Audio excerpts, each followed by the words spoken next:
The reformation മത നവീകരണമാണ് എന്ന് പറഞ്ഞാൽ കത്തോലിക്ക സഭയിൽ നിലനിന്നിരുന്ന ചില പ്രവണതകൾക്കും വിശ്വാസങ്ങൾക്കും എതിരായിട്ട് ഉയർന്നു വന്ന പ്രതിഷേധങ്ങളാണ് ഈ മതനവീകരണത്തിന് കാരണമായിട്ടുള്ളത് എന്നാണ്. അതിന് കാരണക്കാരായിട്ടുള്ള ചില വ്യക്തികളാണ് എറാസ്മസ്. അവരൊരു സറ്റാറിക്കൽ വർക്ക് പബ്ലിഷ് ചെയ്തിട്ടുള്ള ആളാണ്. ആക്ഷേപഹാസ്യപരമായിട്ടുള്ള രചനകൾ നടത്തിയിട്ടുള്ള ആളാണ് എറാസ്മസ്. അതേപോലെ തന്നെ ജോൺ വൈക്ലിഫ്, ജാൻ ഹസ്, സാവനറോള തുടങ്ങിയിട്ടുള്ള ആൾക്കാരൊക്കെ ഇത്തരത്തിലുള്ള പ്രൊട്ടസ്റ്റിന് മുൻകൈയെടുത്തിട്ടുള്ള ആൾക്കാരാണ്. ഇതിനെതിരെയുള്ള കത്തോലിക്ക ചർച്ചിനെതിരായിട്ടുള്ള അവർ നടത്തുന്ന പ്രാക്ടീസസ്, അവർ നടത്തുന്ന ബിലീവ്സ്, ഇതിനൊക്കെ എതിരായിട്ടാണ്. അപ്പോൾ എല്ലാ കാര്യങ്ങൾക്കും അല്ല, ചില വിശ്വാസങ്ങളും ആചാരങ്ങളും ഒക്കെ എന്താണ് മറ്റുള്ളവർക്ക് ദ്രോഹകരമായിട്ട് വരുന്നത് കൊണ്ട് അതിനെതിരായിട്ടാണ് ഇവർ രംഗത്തേക്ക് വന്നിട്ടുള്ളത് എന്നാണ്. അപ്പോൾ അതിൽ ഈ ഒരു റിഫർമേഷൻ മൂവ്മെൻറ്റ് സ്റ്റാർട്ട് ചെയ്യാനുള്ള ഏറ്റവും ഇമ്പോർട്ടൻ്റ് ആയിട്ടുള്ള ഒരു കാരണം എന്ന് പറയുന്നത് that is the issue of the sale of intelligence ആണ്.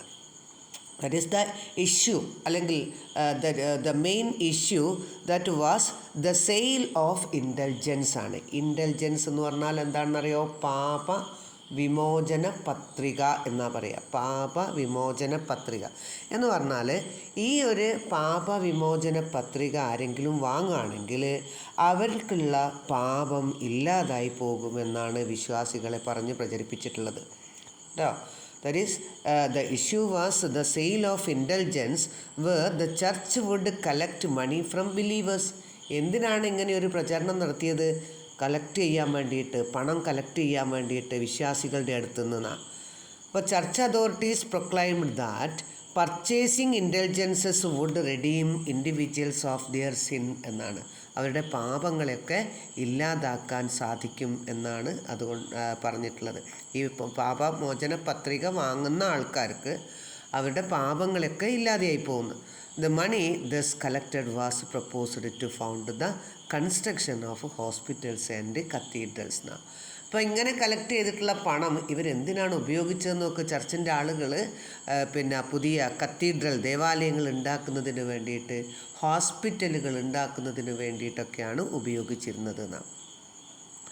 അപ്പോൾ ഈ പാപമോചന പത്രികയുടെ, അതായത് ഇൻ്റലിജൻസിൻ്റെ സെയില് കൂട്ടാൻ വേണ്ടിയിട്ട് ഒരു ഡൊമിനിക്കൻ മോങ്ക് എന്ന് പറഞ്ഞൊരു സന്യാസി, ഡൊമിനിക്കൻ ആയിട്ടുള്ള ഒരു സന്യാസി ജർമ്മനിയിലെത്തുകയും അങ്ങനെ സെയിൽ ഓഫ് ഇൻ്റലിജൻസ് പ്രൊമോട്ട് ചെയ്യുകയും ചെയ്തു എന്നാണ്.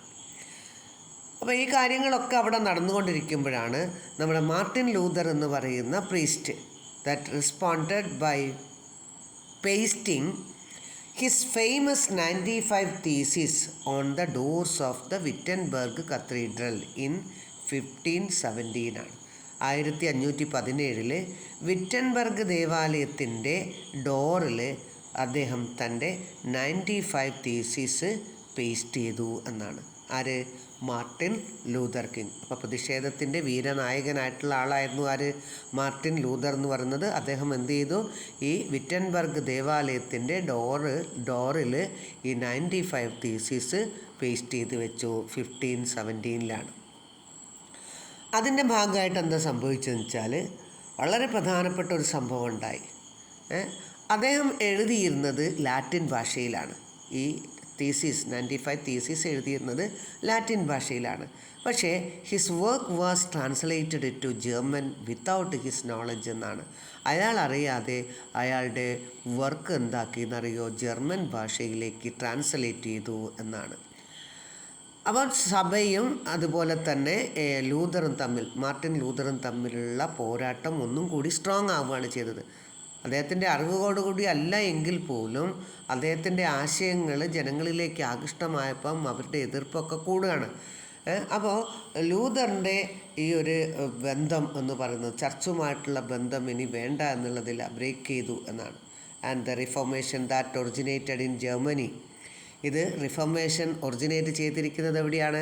ജർമ്മനിയിലാണ്. പക്ഷേ അത് യൂറോപ്പിൻ്റെ പല ഭാഗങ്ങളിലേക്കുമായിട്ട് സ്പ്രെഡായി എന്നാണ്. അങ്ങനെയുള്ള അത് സ്പ്രെഡാക്കുന്നതിന് സഹായിച്ചിട്ടുള്ള മറ്റ് വ്യക്തികളുടെ പേരുകളാണ് പറയുന്നത്. ഹുൾറിച്ച് സിംഗിൽ ഒരാളാണ്. ഹുൾറിച്ച് സിംഗ്ലി എന്ന് പറയും. രണ്ടാമത്തെ ആളാണ് ജോൺ കാൽവിൻ, സ്വിറ്റ്സർലാൻഡുകാരാണ്. ഇവർ രണ്ടാൾക്കാരും സ്വിറ്റ്സർലാൻഡുകാരാണ്. പിന്നെ വേറൊരാളെന്ന് പറയുന്നത് ഇംഗ്ലണ്ടിലെ കിങ് ആയിട്ടുള്ള ഹെൻറി എയ്ത്താണ്. ഹെൻറി എട്ടാമനാണ് മറ്റൊരു നേതാവായിട്ട് പറയുന്നത്. അപ്പോൾ ഇത്തരത്തിൽ ഒരു ഈ ഒരു എന്താ പറയുക, കത്തോലിക്ക സഭയിൽ കുറേ മാറ്റങ്ങൾ കൊണ്ടുവരുന്നതിന് വേണ്ടിയിട്ട് ശ്രമിച്ചിട്ടുള്ള ആളാണ് മാർട്ടിൻ ലൂതർ കിങ് എന്ന് പറയുന്നത്.